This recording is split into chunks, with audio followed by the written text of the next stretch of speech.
गैरहजर राहिलेला नाहीये। खरं म्हणजे अतिशय महत्त्वाच्या विषयावर आजची बैठक आयोजित केली होती। त्या बैठकीला सर्व पक्षीय नेत्यांना निमंत्रण दिलं होतं आणि त्या बैठकीला सर्वांनीच उपस्थित राहण्याचं मान्य केलं होतं। काही लोकांनी VC द्वारे या बैठकीला उपस्थित राहण्याचं देखील कळवलं होतं, परंतु दुर्दैवाने या राज्यामध्ये जे काही OBC आणि मराठा समाजामध्ये जे काही वातावरण निर्माण झालेलं आहे, महाराष्ट्र असाच पेटता राहावा, जातीय तेढ निर्माण होत राहावी, अशा प्रकारचं महाविकास आघाडीचं धोरण, त्यांची भूमिका आजच्या या त्यांच्या अनुपस्थितीमुळे स्पष्ट झालेली आहे। खरं म्हणजे महाराष्ट्र हा पुरोगामी आपलं राज्य आहे। या राज्यामध्ये सर्व जातीपातीची लोक गुण्यागोविंदाने राहत आहेत, खेळीमेळीच्या वातावरणामध्ये राहत आहेत आणि राज्यामध्ये कधी अशी कटुता आली, अशा प्रकारच्या घटना घडल्या, अशा प्रकारचे प्रसंग आले तर सरकार पक्ष, विरोधी पक्ष, सर्व पक्ष लोक एकत्र येऊन या ठिकाणी साधक बाधक चर्चा करून त्यामध्ये मार्ग काढत असत। अशा प्रकारची एक बैठक 1 नोव्हेंबर 2023 रोजी झाली होती आणि या बैठकीमध्ये देखील काही ठराव मंजूर केले। परंतु आता महाराष्ट्रामध्ये 2 समाजामध्ये शांतता प्रस्थापित झाली पाहिजे, दोन्ही समाजाला न्याय मिळाला पाहिजे। म्हणजे मराठा समाजाला न्याय देत असताना OBCचं नुकसान होऊ नये, OBCवर अन्याय होऊ नये, ही भूमिका सरकारची कालही होती, आजही आहे।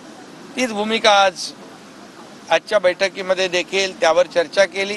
परंतु महाविकास आघाडीला मी मगाशी म्हटल्याप्रमाणे या दोन्ही जातीमध्ये संघर्ष, तेढ निर्माण व्हावी, तशाच प्रकारची ती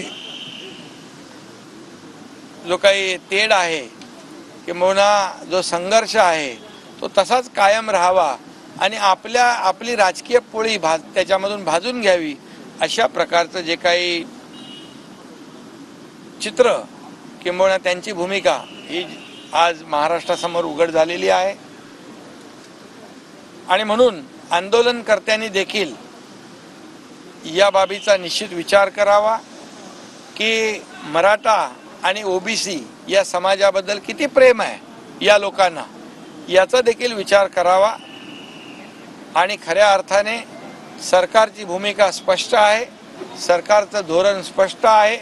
मराठा समाजाला देखील आम्ही आरक्षण दिलं 10%, कायद्याच्या चौकटीत बसून सुप्रीम कोर्टाच्या डायरेक्टिव्ह, सुप्रीम कोर्टाने जी ऑब्झर्वेशन मांडली, सुप्रीम कोर्टाने ज्या त्रुटी दूर मांडल्या, त्या त्रुटी आम्ही मागासवर्ग आयोग स्थापन करून, गठीत करून ते आरक्षण आम्ही दिलं। तेही आरक्षण रद्द व्हावं यासाठी मार्चपासून जे कोणी पिटिशन दाखल ज्यांनी केलेलं आहे त्याचाही चेहरा उघड होईल, तेही कोणाचे लोक आहेत तेही स्पष्ट होईल। म्हणजे तुम्ही कधी आरक्षण दिलं नाही, तुमच्या हातात होतं मराठा समाजाला न्याय देण्याचं, तेव्हा तुम्ही त्याला वंचित ठेवलं। तुम्ही स्वतःची राजकीय पोळी भाजली, मराठा समाजाच्या जीवावर नेते झाले, सरकार आलं, सगळं आलं, सत्ता मिळवली, परंतु मराठा समाजाला वंचित ठेवण्याचं काम केलं।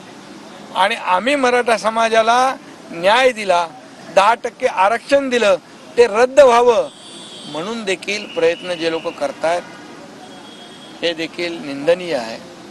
आणि म्हणून या ठिकाणी OBC आणि मराठा समाज या दोन्ही समाजावर अन्याय होऊ नये ही भूमिका सरकारची आहे। निवडणुका तर येतात जातात, परंतु या राज्यामध्ये सर्व समाज गुण्यागोविंदाने राहिले पाहिजे ही भूमिका आमची आहे। आणि ती भूमिका आम्ही अनेक वेळा स्पष्ट केलेली आहे। त्यामुळे जे आंदोलन मनोज जरांगे यांचं होतं त्या बाबतीमध्ये देखील शंभूराज देसाई यांनी मला वाटतं आणि चंद्रकांत दादांनी स्पष्ट केलं असेल की जे हैदराबादचं जे आहे तिकडे आमची टीम गेलेली आहे, त्या बाबतीमध्ये देखील काम सुरू आहे। कुणबी प्रमाणपत्र जे आहे हे जुन्या नोंदीप्रमाणे जस्टिस शिंदे कमिटी गठीत करून तेही आम्ही देण्याचं काम केलेलं आहे, कधीच मिळत नव्हतं। आणि त्याचबरोबर 10% मराठा आरक्षण आम्ही विशेष कॅटेगरी करून SC-BC करून नियम आणि कायदा पाळून हे आरक्षण दिलेलं आहे। त्याचबरोबर मराठा समाजाला मोठ्या प्रमाणावर आज सवलती दिलेल्या आहेत। 5000 अधिसंख्य पदावर ज्यांचं सिलेक्शन झालं नव्हतं, ज्यांना अपॉइंटमेंट मिळाली नव्हती, त्यांना देखील आमच्या सरकारने नियुक्त्या दिलेल्या आहेत। आज मुलींचं शिक्षण 100% मोफत करण्याचा निर्णय देखील आमच्या सरकारने घेतलेला आहे। आणि म्हणून एकीकडे मराठा समाजाला न्याय देत असताना दुसरीकडे OBC समाजाचं देखील आरक्षण कमी होऊ नये, त्या समाजावर देखील अन्याय होऊ नये ही भूमिका देखील सरकारने घेतलेली आहे। ही भूमिका स्पष्टपणे घेणारं आमचं सरकार आहे। परंतु दुर्दैवाने विरोधी पक्ष यापासून दुटप्पी भूमिका त्यांनी घेतली आणि आजच्या निवडणुकीतून मी म्हणेन की त्यांनी कातडी बचाव धोरण अवलंबलेलं आहे आणि निश्चित याचा विचार मराठा आणि OBC या दोन्ही समाजाने करावा। छगन भुजबळ यांनी भूमिका घेतली की सगळे सोयऱ्यांचे GR